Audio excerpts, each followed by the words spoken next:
Welcome in Jim Palmer. And Jim, the Orioles cannot afford losses. This is devastating as they're 3 outs away with their closer on the mound and the Rays walk it off.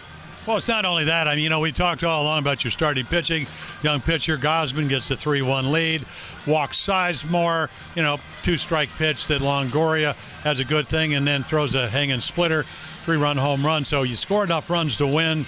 But again, and then Givens, who's been real good, lead off walk.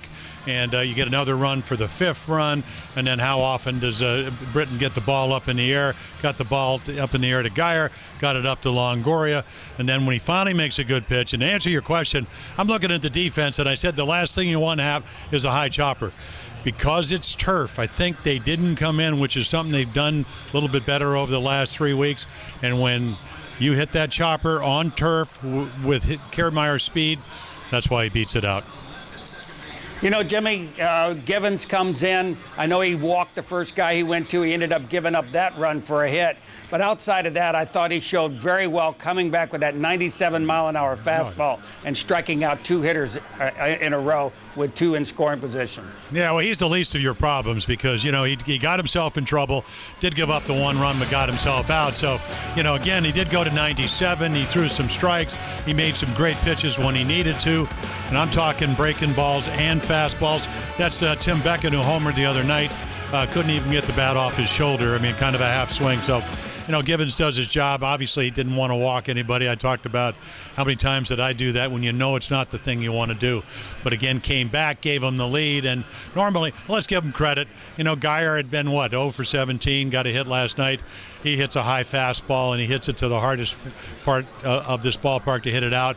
Orioles probably hit 4 or 5 balls to dead center here, and they were in, so he clocked it. That game they tied, and then, Longoria hustled a double into a triple, and they get a little bit lucky. But then again, the Orioles yesterday, the interfere play at home plate, got a couple of outs. Otherwise, maybe they don't win that ball game. So, again, you're right, Jim. It's a very tough game to lose when you wanted to win the rest of the games. Kind of hard to do, though. Well, now looking ahead, if the Astros hold on, the O's are back 5 down in the loss column, beginning tomorrow, 2 weeks left in the season. So it's getting later, even earlier now, and they're running out of opportunities, and games like this are just devastating. Well, they are, but, I said it, they played close to, 149 games, and you're a couple games, 3 games under 500. They just haven't played up to their capabilities. They haven't been able to get it together, starting pitching, lack of offense. We can go just a roller coaster ride. Some months you score runs, sometimes you don't. So, again, it's a frustrating loss.